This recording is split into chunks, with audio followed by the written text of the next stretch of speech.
What's up, everybody, and welcome back to my channel. My name is Sean. I'm a driver trainer here with Rosedale Transport, and I put out videos just like this every day trying to help you succeed as a truck driver. Today's video, we're going to talk to you about what is the fmcsa adverse driving condition exemption, how do we use it, how we should not use it. So make sure you stick with all the way to the end of the video, and if you get some value from it, please hit the like button and make sure you subscribe, because I put out videos, like I said, every day trying to teach you something the CDL school will not teach you.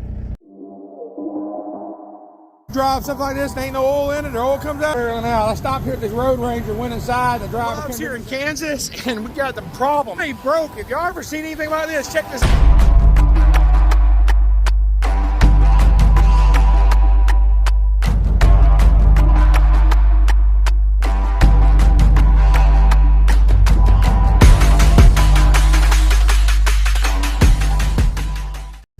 Alright, so what is the FMCSA adverse driving condition exemption? I'm going to read it to you right here, okay?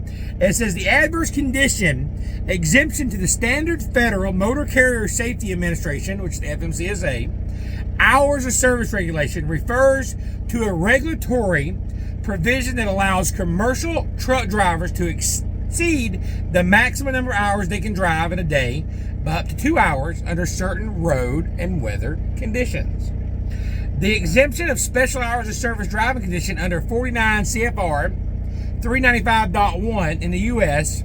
and SOR 2005-313 S76 in Canada is intended to ensure that drivers are not penalized for circumstances beyond their control and can safely continue their trip without putting themselves in other risk. Okay, now what is this? Okay, it's an exemption that allows us to extend 2 hours, up to 2 hours. You can't go over your 14 and 2 hours over your 11, but it has to be something out of control. It says what is considered an adverse condition. Adverse driving conditions examples include heavy rain, snow, sleet, ice, or other adverse weather conditions that were not forecasted.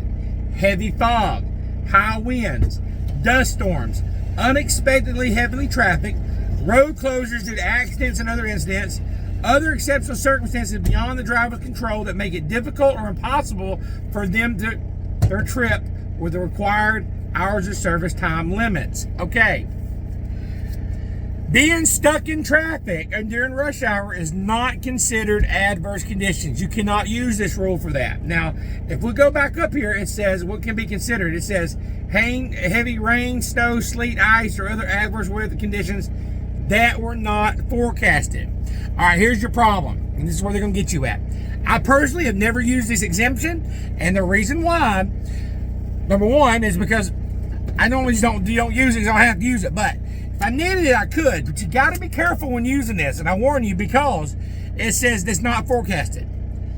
All right, so if you're going on the road, all of a sudden it starts snowing, you're in a blizzard, and you put it down as adverse driving conditions, and you get checked later, they can say, hey, did you see it on the app? Did you watch the news? Was it not forecasted here? Oh, it was. It was wrong, but you knew it. You knew it.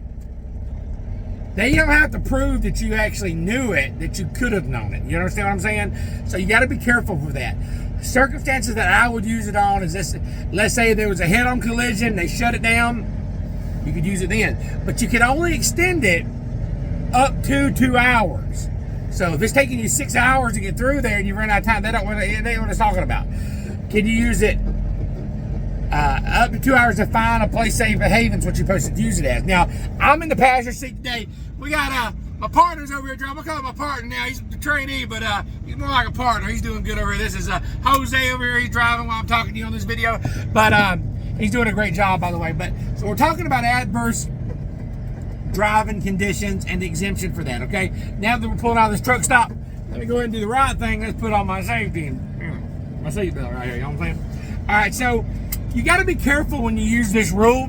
Also, if you have a samsara like we do here at Rosedale, you would have to call into your administrator. You can't just do it and notate it on your log. There's a way that you go on there and you actually claim that exemption on your ELD. I was looking a while ago, and the fmcsa here doesn't have it on there. It has it, but that's called our fleet administrator, which is our safety driver. Say, hey, I'm going to claim this. I need you to turn it on. Some companies may allow you to do it. Some companies may not. So that's the main thing right there. It also says, when can I use adverse driving condition exemption? It says you can use the exemption anytime that you encounter truly exceptional adverse conditions that cannot prevent you from completing your trip with the normal fmcsa hours of duty or state regulations.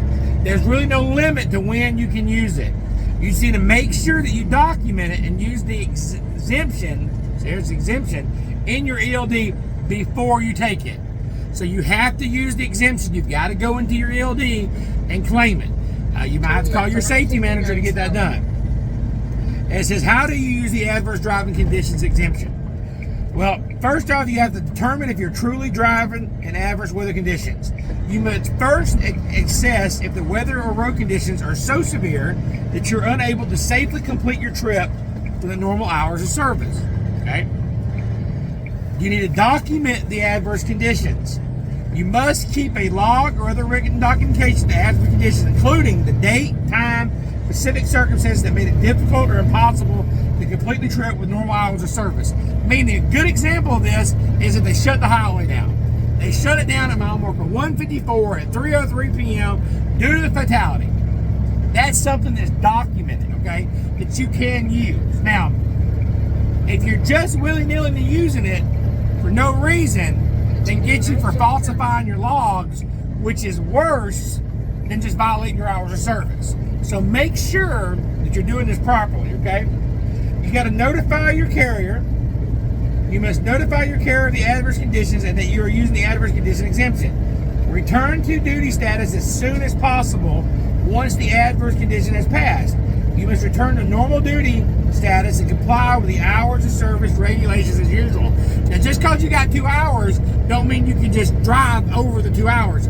It's to the next place to park safely. So if you're on your left, right at your 11th hour, you run out of time, you were trying to get it right up here, but you were stuck through that bad traffic for an hour and 10 minutes, and now the traffic's clear, don't mean you can drive to the 50 minutes to get in further. You got to do it within the 2 hours to find the safe, okay? All right.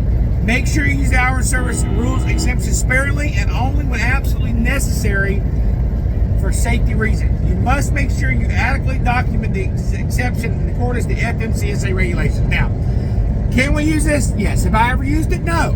Will I use it one day? I might. But I try to avoid it when I can because there's a lot of gray area with it.